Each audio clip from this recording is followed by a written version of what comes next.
I mean, I was brought up by a monk and a nun, a not very good monk and a nun, as you can see by the fact that I'm here. And I wholly believed that the Roman Empire had been a terrible place and that Christianity had come and it had blessed it with goodness and the idea that is goodness. And if you look at the history, it just doesn't seem to be true. It's not as though the Romans were, until they had the Ten Commandments, going around and planting swords in each other. They might have been committing a bit more adultery, but there is almost no evidence to show that people were worse before Christianity or better after it. And in fact, I would say if you want to understand the danger of religion, and I see it as a genuine danger, as well as many good things. I mean, what you have to look at is not the writings of St. Augustine. The book you want to look at is the Theodosian Code. And that was the law, that was the collection of laws that was made at the end of the century in which Christianity took control. And for the most of it, what it did was it reinforced Roman laws. Yes, you measure grain with this.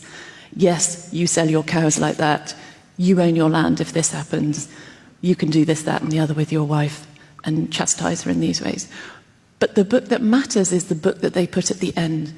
And that was the book that dealt with the people who the church who were the stated enemies, the bitter enemies of the church. And they were the Jews, the heretics, and the pagans. And it treated them in terms that were not just hostile, they were subhuman. They were demons. They were less than human. They were suffering from a sickness and they had to be cured, in inverted commas. And we know how you cure heretics. So,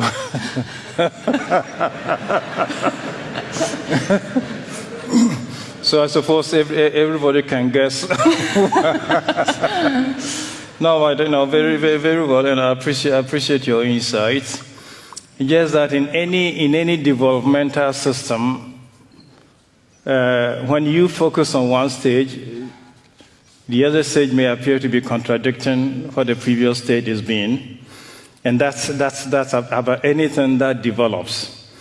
And I think between the Old Testament and the New Testament, either you read something, formulate the Old Testament, then gets changed in the New Testament. It's just an invitation for a system of belief and reward that grows and that develops. There's a great deal in pre-institutional Christianity that is enormously respectful of pagan culture, pagan persons. The idea of, the obligation one has to legal structures that were Roman at the time and so on. Very clear and sometimes problematic, but nevertheless very respectful of a sort of important knowledge of justice and so on that it was present in the pagan world. And if you look at almost any classic theologian, they quote Seneca and, they quote important classical writers very freely, very respectfully. The idea, obviously something very savage took place while the institution of the church was forming itself as an institution. But there's nothing in the literature of Christianity that makes that either acceptable or necessary. It's simply something that happened in the way things happen in history. It said that ancient Rome applied the word dignitas to military emperors and conquerors who returned victorious from battle.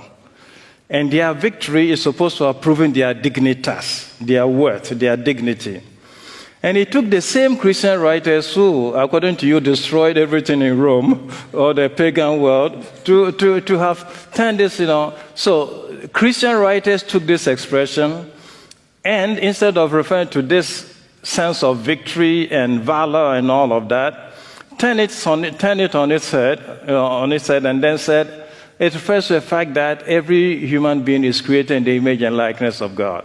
This is particularly important, I think, for some of us from our society, where Christianity has intruded, not always in very positive, ethical ways, intruded for the sole purpose, very often, of preparing the way, a kind of avant-garde for the real stormtroopers of commerce, imperialism, colonialism, exploitation, disdain, racial disdain, etc., etc.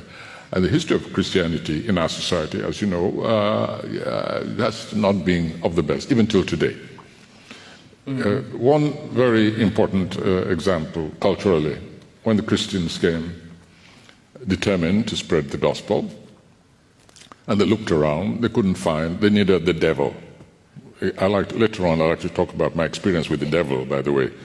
I think 3 encounters vicariously, but very interesting. But I don't want to, change the subject. When they came, they couldn't find the equivalent of the devil, of Satan. And so they took one of the deities, Yoruba deities, Ishu, who happens to be a trickster, very complex, but I call Ishu the master dialectician. And they took, because he's unpredictable, and he can upset the best laid plans, mice and men. And they took Ishu and decided that is the devil. And they distorted the entire ethical structure that was based on the Yoruba pantheon, the various deities of various departments of existence, phenomena, conduct, relationship, on which a whole, functioning ethical structure had been built. And so when we're talking about rebuilding, creatively rebuilding our sense of, ethical conduct among communities, I think we may have to go all the way back to what Christianity did to us on the African continent. That's exciting. Now, because I just happen to come from 2 countries west of Nigeria, so I'm from Ghana. And so probably can talk also about the experience of Christianity in Ghana. Certainly the arrival of early Christians from Europe in Ghana was kind of ambivalent or ambiguous in its character. Some came as pure missionaries just to talk about the gospel. Some also came as chaplains of the colonizing power, and so you have both of them. Those who came as chaplains, give the impression that they were related with colonization, implantation of other cultures and all. But there are also some who came just, for religious purposes.